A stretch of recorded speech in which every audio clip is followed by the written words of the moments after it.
এতদিন অভিযোগ ছিলই, একাধিকবার প্রমাণও পাওয়া গিয়েছে। এবার হাতে নাতে প্রমাণ।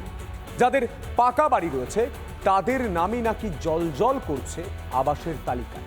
এই অভিযোগ রাজ্য জুড়ে বঞ্চিতদের বিক্ষোভ ছিল অব্যাহত। এবার 3 তলা বাড়ির মালিক, ভাবুন 3 তলা পাকা বাড়ি রয়েছে, সেই বাড়ির মালিকের নাম আবাসের তালিকায়। তমলুকের ঘটনায় শুরু হয়েছে রাজনৈতিক তরজা। দেখুন,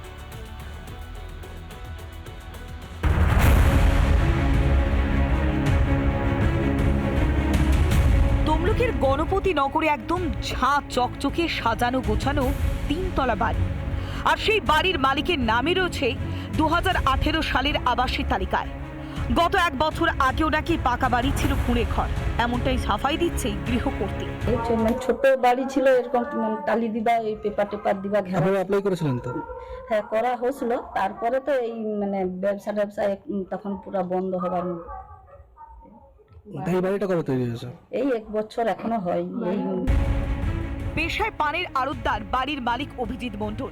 একাধিকবার বলার পরও আবাসের তালিকা থেকে নাম কাটা হয়নি বলে দাবি গৃহকর্ত্রীর।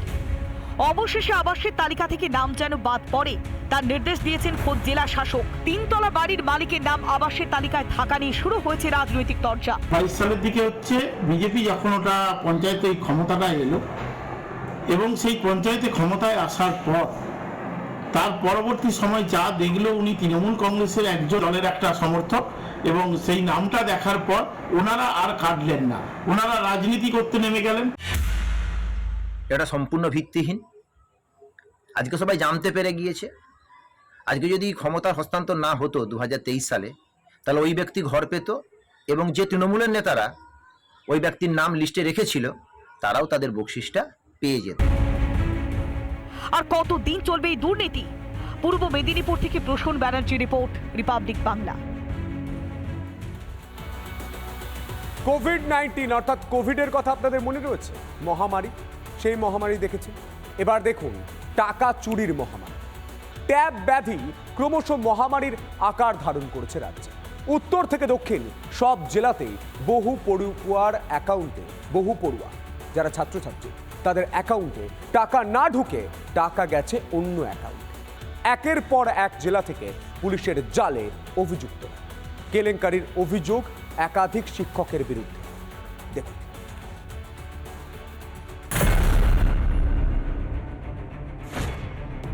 রাজ্যের উত্তর থেকে দক্ষিণ তরুণের স্বপ্নভঙ্গ। একের পর এক পড়ুয়ার অ্যাকাউন্টে ঢোকেনি ট্যাবের টাকা। সেই টাকা নাকি গিয়ে ঢুকেছে অন্য জেলার, এমনকি ভিন রাজ্যের অ্যাকাউন্টে। ট্যাব কেলেঙ্কারির তদন্তে নেমে শিলিগুড়ি থেকে গ্রেফতার টিম। লালবাজারের গোয়েন্দা বিভাগ শিলিগুড়ির সেবকরোড থেকে দিবাকর দাস, গোপাল রায় ও বিশাল ঝালিকে গ্রেফতার করে। ছেলের নির্দোষ দাবি ধৃত গোপালের মায়ের। করে বলেই না, নাম্বার বলেই না, খালি আমার বৌমা বলতেছে, মা আমি গাড়িতে আসি, অসুবিধায় আসি, আমার বৌমার অসুবিধা, তো গাড়িতে অসুবিধা আছি মা, এখন আমরা ঢুকি নেই। এখন ঢুকলো, এখন ওই যে নাল বাজার কোথায় বলে আমি যাইনি না, ওখানে যাই। আমার ছেলে তো কোনোদিন ওগুলা করবে না, আমার ছেলে ঘুরতে গেছে। ধৃত দিবাকর পেশায় প্রাথমিক বিদ্যালয়ের শিক্ষক। বেশি দিন নয়, বিদ্যালয়ের সদ্যই কাজে যোগ দিয়েছিলেন দিবাকর। দাবি বিদ্যালয়ের প্রধান শিক্ষকের। না স্যার, যেহেতু নতুন জয়েন করছে এখানে, ফেব্রুয়ারিতে জয়েন করছে, তারপর স্কুল আসছে যাচ্ছে, তার তো যেহেতু নতুন, অনেকদিন হলে কিছু জানতে পারতো। যদি থাকে তাহলে তো এটা করা ভালো না, যদি হয়ে থাকে তাহলে তো ভালো না এই জিনিসটা। পুলিশের জালে ঝাড়গ্রামের ট্যাব কেলেঙ্কারির মাথা মাঝারুল আলম। ধৃত চোপড়ার বাসিন্দা। ধৃতের 8 দিনের পুলিশি হেফাজতের নির্দেশ দিয়েছে ঝাড়গ্রাম আদালতের বিচারক। এখানকার বিভিন্ন প্রায় গোটা 10-12 স্কুলের অভিযোগের ভিত্তিতে তদন্ত করে ওই প্রাথমিকভাবে চোপড়া বিধাননগর কমিশনারের আন্ডারে ওখান থেকে এই আসামিকে আজকে ধরে আনা হয়েছিল, ধরে কোর্টে প্রডিউস করা হয়েছিল। 10 দিনের পিসি প্রেয়ার করা হয়েছে। ট্যাব কেলেঙ্কারি যেন আতুর ঘরে পরিণত হয়েছে উত্তর দিনাজপুরে। পুলিশ শুধুমাত্র এই জেলা থেকেই 13 জনকে গ্রেফতার করেছে। ইসলামপুর থানার পুলিশ 6 জন অভিযুক্তকে গ্রেফতার করেছে। চোপড়া থানার পুলিশের জালে আরো 7। এই অবস্থায় পুলিশের গুণগানই শোনা গেল তৃণমূল বিধায়ক আব্দুল করিম চৌধুরীর গলায়। আমাদের বাংলার পুলিশ দপ্তরকে আমরা অ্যাপ্রিসিয়েট করতে যে ভালো হবে, সবচেয়ে এগিয়ে আমাদের ইসলামপুর পুলিশ ডিস্ট্রিক্ট থেকে চোপড়ায় যে বড় ওরা চোরগুলোকে ধরা পড়লো, এটাতে ব্রড আমাদের গ্রেট সাকসেস। এদিকে পড়ুয়াদের টাকা ফেরতের দাবিতে শিলিগুড়ির ডিআই অফিসের বাইরে বিক্ষোভ দেখায় নিখিলবঙ্গ শিক্ষক সমিতি। আমরা এটা সাইবার ক্রাইমের বিষয়, এই বিষয়টি নিয়ে প্রকৃত পূর্ণাঙ্গ তদন্তের দাবি করছি এবং অবিলম্বে শিক্ষার্থীদের অ্যাকাউন্টে তাদের প্রাপ্য টাকা, ন্যায্য টাকা যাতে প্রদান করা হয় তার দাবি জানাচ্ছি। রাজ্যে বসেই তরুণের স্বপ্নর এই জালিয়াতি, গ্রেফতার একাধিক শিক্ষক, ছাত্রদের জন্য বরাদ্দ টাকা নিয়ে ছেলে খেলা। দেখুন, নিশ্চয়ই তৃণমূল শিক্ষা সেলের নেতা হবে, তো তৃণমূল নেতা, তৃণমূল হওয়া মানে চুরি করার গ্যারান্টি, এই গ্যারান্টিটা আছে। মোদিজির গ্যারান্টি যেমন আছে আগামী 5 বছর রেশনে ফ্রিতে চাল দেওয়া হবে, রেশনে ফ্রিতে জিনিস, পিডিএসে জিনিস দেওয়া হবে, সেরকম তৃণমূলের গ্যারান্টি হচ্ছে মোদিজি চাল পাঠাবে, তৃণমূল চুরি করবে। রাজ্য সরকারের পোর্টালে ঢুকে জালিয়াতি কি খোলামখুচি? দুর্নীতিকেই প্রশ্রয় দিতেই কি সরকারি পোর্টালগুলির নিরাপত্তার গাফিলতি? রিপাবলিক বাংলা। আর আজ গোটা বাংলা জুড়ে একটাই খবর, তা হলো মুখ্যমন্ত্রী মমতা বন্দ্যোপাধ্যায়, পুলিশ মন্ত্রী মমতা বন্দ্যোপাধ্যায়, তিনি কি ব্যর্থ সুরক্ষা দিতে? এই প্রশ্নটা এতদিন বিরোধীরা করতেন। বিরোধীদের এতদিনের দাবিকে কার্যত স্বীকৃতি দিলেন হুমায়ুন কবির। পুলিশ মন্ত্রী মমতা বন্দ্যোপাধ্যায়ের প্রতি অনাস্থা ভরতপুরের বিতর্কিত তৃণমূল বিধায়কের। উপমুখ্যমন্ত্রী হিসাবে অভিষেককে চেয়ে দলের অন্দরে অস্বস্তি আরও বাড়ালেন তিনি। দেখুন।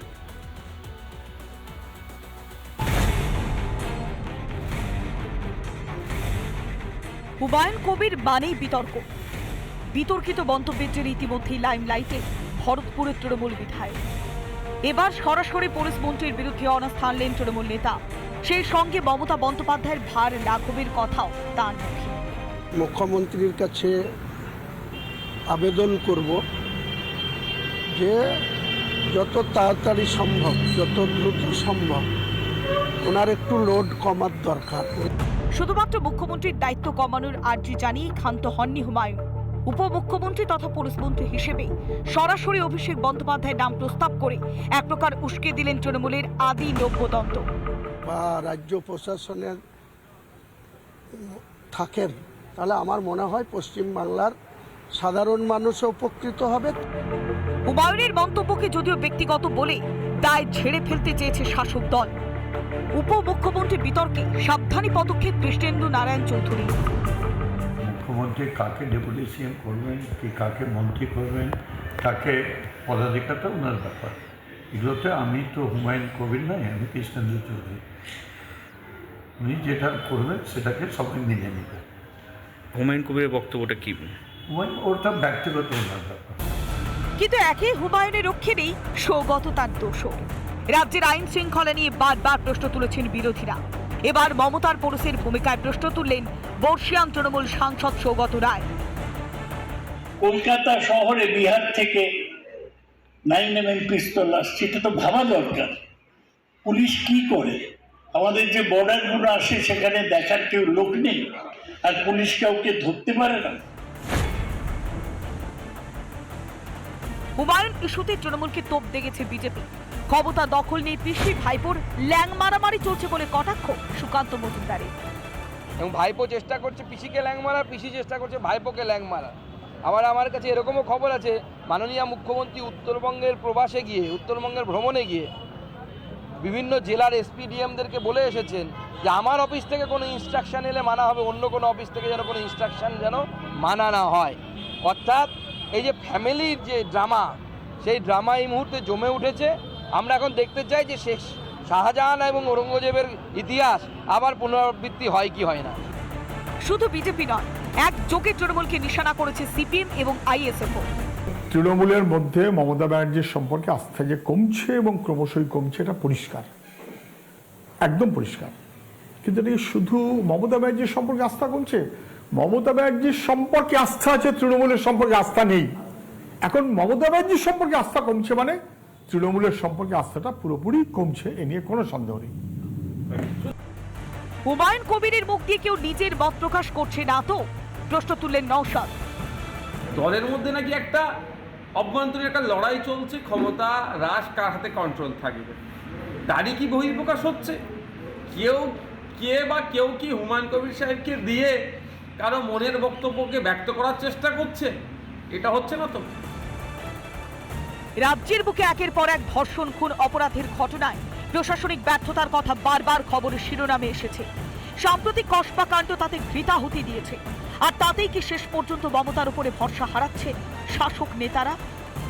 রিপাবলিক বাংলা। নানা ধরনের কন্টেন্ট দেখার জন্য লাইক করুন, শেয়ার করুন আমাদের ফেসবুক পেজ, সাবস্ক্রাইব করুন আমাদের ইউটিউব চ্যানেল। পাশাপাশি অন্যান্য ব্রেকিং নিউজের জন্য অবশ্যই চোখ রাখুন রিপাবলিক বাংলায়।